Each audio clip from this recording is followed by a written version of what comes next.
Hello everyone, welcome back. Welcome to Gurmantra Siksha Ka Granth. So guys, this is our next session and this is in the continuation of DBT BET JRF practice series, as we know that DBT exam is approaching.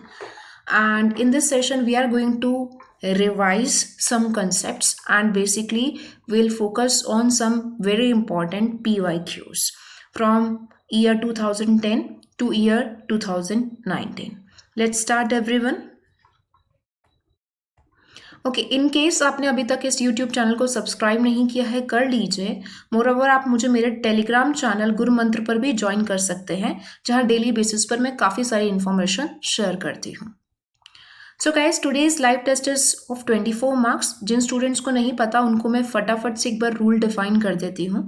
DBT में आपका question जो है वो 3 mark का पूछा जाता है। सो अगर आप लोग करेक्ट आंसर करते हैं तो प्लीज़ 3 मार्क्स अपनी कॉपी में ऐड कर लीजिएगा फॉर करेक्ट आंसर, एंड अगर इनकरेक्ट करते हैं तो उसके लिए आप 1 मार्क डिडक्ट कीजिएगा। अपनी नोटबुक में आंसर लिखते रहिए, मैच करते रहिए। टाइम बाउंड है हर एक क्वेश्चन, उसके अकॉर्डिंग ही प्रोसीड कीजिएगा। एंड प्लीज़ मेक श्योर कि आप ऑनेस्टी के साथ चीज़ें करें एंड लास्ट में मुझे अपना स्कोर भी बताएं। All the very best students, let's start. Please have a look, this is a very first question and this is the latest question by the way.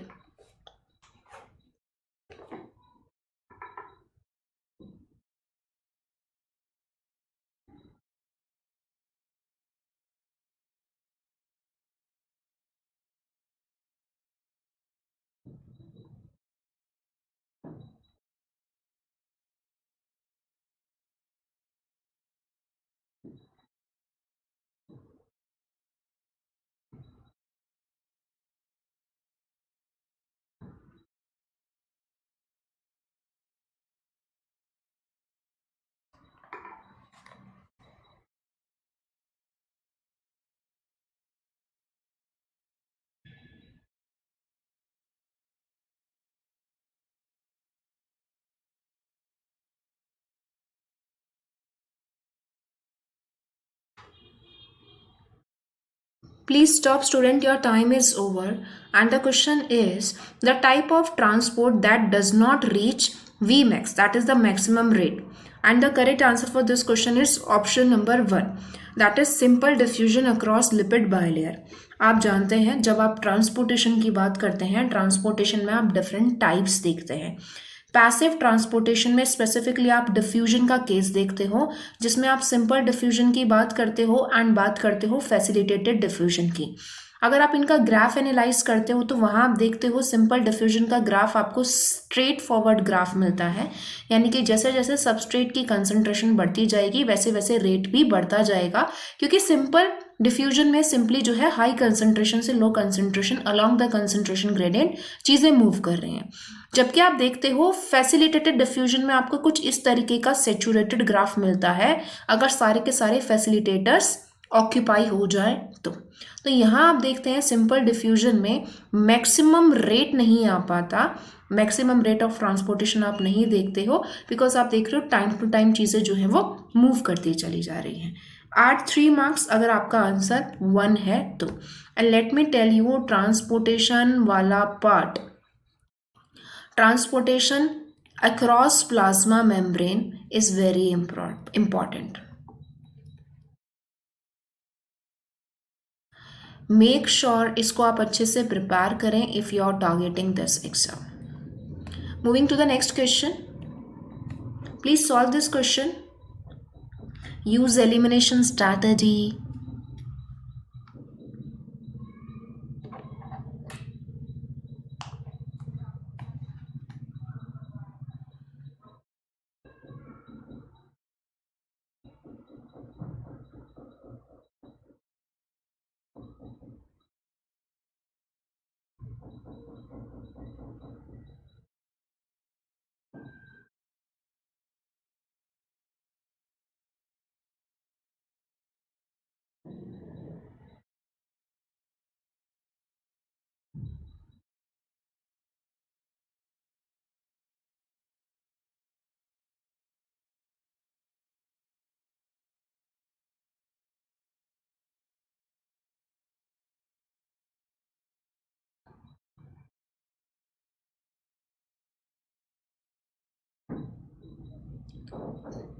Please stop everyone, your time is over.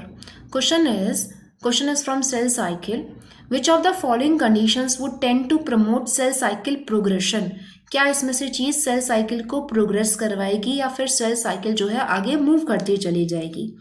And the correct answer for this question is option number 2. See, a cell with a mutant E2F that cannot bind to DNA. This will be the answer. No. अगर mutant E2F है and हम देखते हैं E2F as an transcription factor काम करता है जो कि साइक्लिन ए का सिंथेसिस करता है, चीज़ें आगे चलती हैं. This is not the answer. A cell with a mutant CDK4 that can not binds to cyclin D. आप लोग जानते हो कि साइक्लिन और CDK पॉजिटिव रेगुलेटर्स होते हैं सेल साइकिल के, जो कि सेल को आगे की ओर प्रोग्रेस करते हैं.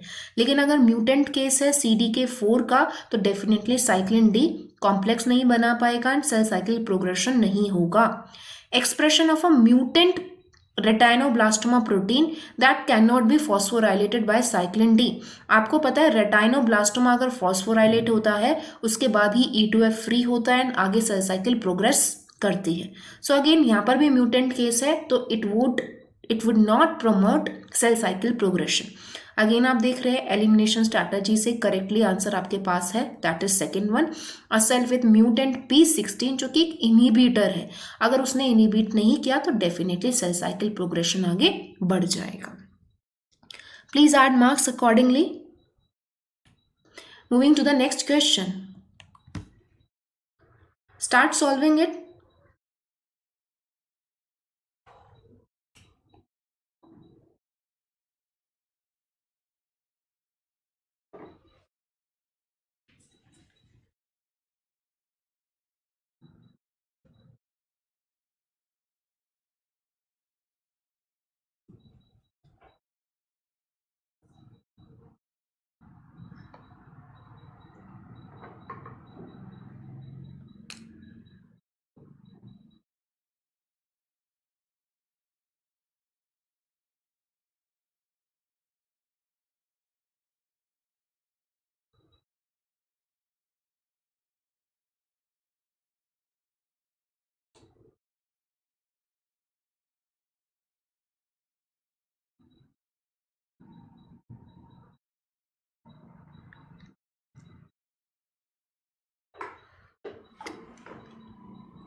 Please stop everyone. This is a super duper easy question बच्चों. Fluid mosaic nature of a biological membrane can be proved by which technique? Fluid मतलब आप मोबिलिटी की बात कर रहे हो, मोशन की बात कर रहे हो, मेम्ब्रेन में आप लिपिड्स का, प्रोटीन्स का मोशन देखते हो. मोज़ैक मतलब you are talking about mix nature, जहाँ पर आपको अलग अलग different proteins, integral, extrinsic proteins दिखाई देते हैं. ये कैसे प्रूव किया जा सकता है? फ्रैप टेक्निक के द्वारा. ऑलरेडी ये technique fluorescence recovery after photo bleaching मैंने आपको डिटेल में समझाई थी. इसी चैनल पर आपको डिटेल में अलॉन्ग विथ CSIR क्वेश्चंस आपको पूरी टेक्निक मिल जाएगी. In case you have any confusion you can go with that because this is an important technique, जहाँ से DBT में भी CSIR से दोनों जगह से क्वेश्चंस आते हैं. Please add marks accordingly. This is the next question. Please start the question.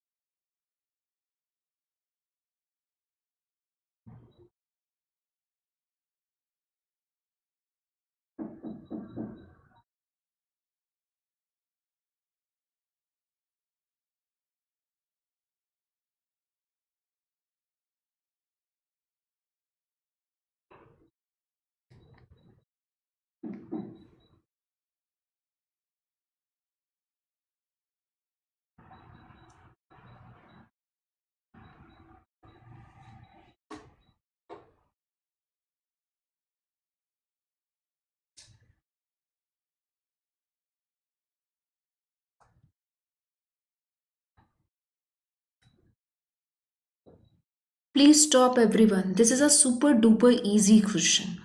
Cell cycle control and regulation से. If G2M checkpoints and DNA repair proteins are working optimally in a cell and there are some DNA damage during G2 phase, which one of the following would be the response of the cells to damage? Definitely आप 3 check points पढ़ते हो, एक G1 check point जिसको आप restriction check point बोलते हो, एक G2M checkpoint and तीसरा चेक पॉइंट आप स्पिंडल असेंबली चेक पॉइंट या M चेक पॉइंट पढ़ते हो। These are the 3 very critical checkpoints जो प्रेजेंट होते हैं अपने अपने फेसेस पर, सो दैट एक कंट्रोलिंग चेक बनाया जा सके। अगर इस तरीके से कंडीशंस रहती हैं कि सेल को किसी भी तरीके की डैमेज्ड है एंड इस फेस की बात की जा रही है, तो सेल जो है वो G2 फेस में अरेस्ट रहेंगे जब तक डैमेज रिपेयर पाथवे के द्वारा कवर नहीं हो जाता, क्लियर नहीं हो जाता, बिकॉज G2 बहुत ही ज़्यादा क्रिटिकल फेस है एंड G2 फेस के बाद डायरेक्टली सेल जो है वो M फेस में एंटर करके डिवाइड कर जाएगा। सो इट्स वेरी क्रूशियल कि यहाँ से जो चीज़ें यहाँ पर जा रही हैं, एक रेप्लिकेटेड फॉर्म में पूरा DNA जा रहा है, डॉटर सेल्स बनने जा रहे हैं M फेस में, तो there should be a complete check. D is the right answer of this question. And students, everyone, checkpoints की बात करूं या रेगुलेशन की बात करूं, सारी की सारी चीज़ें इंपॉर्टेंट है। G1 चेक पॉइंट के important points, G2M important and सबसे ज़्यादा पूछे जाने वाला M checkpoints, spindle assembly checkpoints, इसमें क्या मैकेनिज्म फॉलो हो रहा है, these checkpoints are very very important, जो कि लगातार CSIR भी पूछता है। मेक श्योर अच्छे से करें। इसी चैनल पर बहुत सारी फ्री वीडियोस हैं, आप लोग हेल्प ले सकते हैं। Please add marks accordingly. Moving to the next question.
Please stop everyone, your time is over.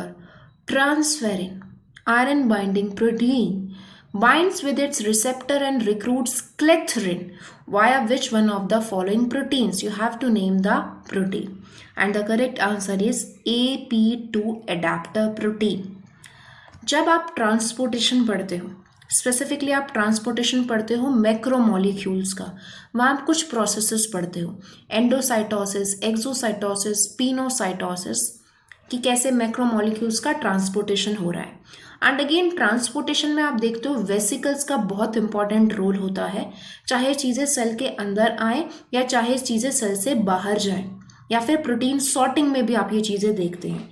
अगर आप रिसेप्टर मीडिएटेड एंडोसाइटोसिस की बात करते हो कि सेल के सरफेस पर एक रिसेप्टर प्रेजेंट है जिससे एक पर्टिकुलर चीज बाइंड होकर सेल के अंदर आ रही है, तो हम देखते हैं कि प्लाज्मा मेम्ब्रेन से ही जो वेसिकल तैयार होती है उसके ऊपर एक कोटिंग होती है स्पेसिफिक प्रोटीन्स की, जिसमें हम क्लेथरिन का देखते हैं, ट्राई स्कैलियन प्रोटीन है जहाँ पर 3 heavy chain 3 light chains present है, इसका पॉलीमराइजेशन होता है। साथ साथ again AP2 adapter protein complex भी प्रेजेंट है जहाँ पर ये सारे के सारी चेन्स प्रेजेंट होती हैं।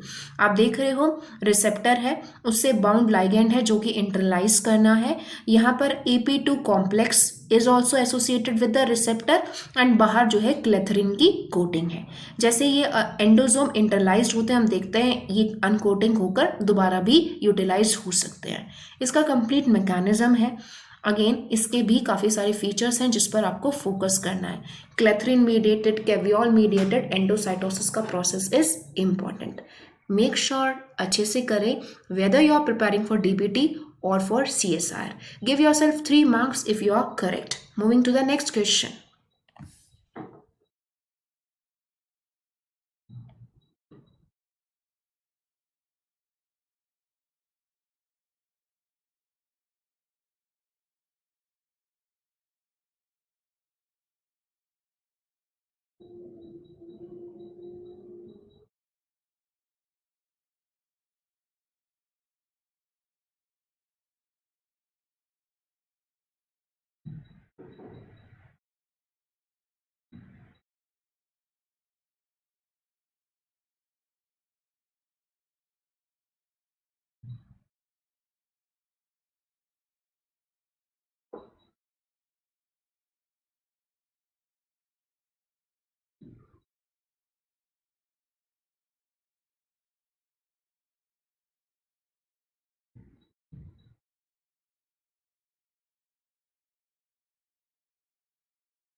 Please stop everyone. Question is intracellular transport in mammalian cells through vesicular fusion is regulated by which among the following GTPases? See guys, intracellular transport within the cell transportation हो रहा है mammalian cells में vesicles important role play कर रही हैं because vesicles he important cargo molecule को carry कर रही हैं and releasing from one organelle fusing with another organelle. This is an energy dependent process जहाँ कुछ स्पेसिफिक मोनोमरिक जी प्रोटीन्स का यूज होता है जो एज एन जीटी पेजेस काम करते हैं. आपको नाम बताना था and the correct answer is Rab. Rab basically क्या है? छोटा सा स्मॉल प्रोटीन है, जी प्रोटीन है which regulates protein transport along the endocytic and exocytic pathway in all cell type. Basically Rab participate करता है वेसिकल बडिंग में क्योंकि एक ऑर्गेनल है जहाँ से कुछ चीज़ जो है लेट से मॉडिफाई हुई है एंड इसको आगे की ओर सॉर्ट करना है तो यहीं से ही बड ऑफ होती है वेसिकल एंड फिर वो आगे मूव करती है अलग दूसरे अपने टारगेटेड ऑर्गेनल तक. काफ़ी बार हम देखते हैं कोटिंग भी प्रेजेंट होती है. So that is the main thing. Rab जो कि एक स्मॉल ग्वानोसिन ट्राइफॉस्फेटेजेस है, जीटीपेजेस की तरह काम कर रहा है, एक रेगुलेटरी प्रोटीन है जो कि ट्रांसपोर्टेशन में, इंट्रासेल्युलर ट्रांसपोर्टेशन में एंड दूसरे और काफ़ी सारे फंक्शंस में इन्वॉल्व है. ये चीज़ अगेन काफ़ी बार पूछी जा चुकी है, इसका फंक्शन याद रखिएगा. At 3 marks every one of you जिसका भी करेक्ट है. Moving to the next question.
Please stop everyone, your time is over.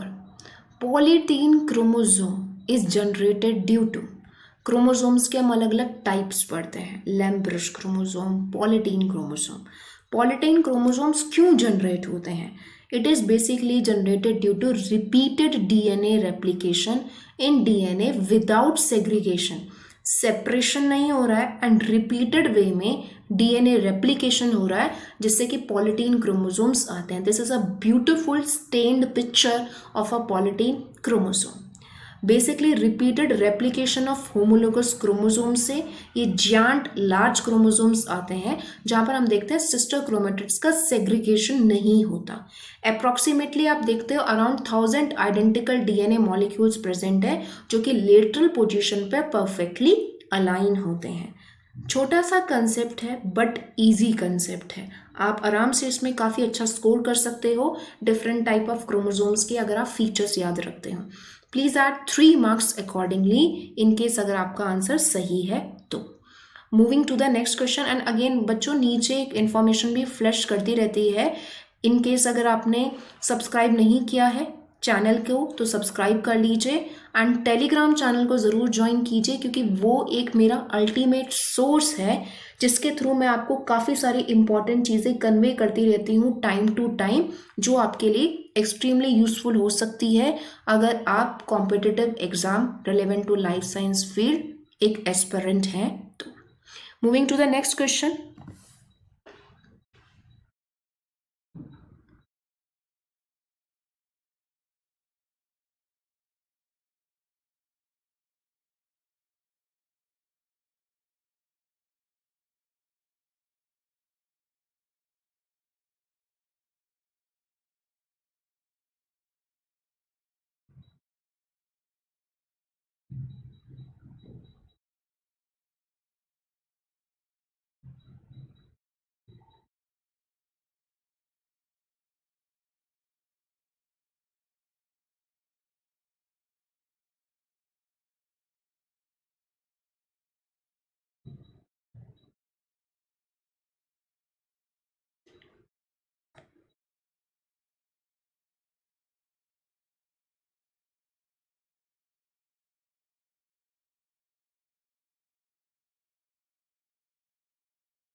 Please stop everyone. Please stop. Question is regarding the anti-cancerous drug.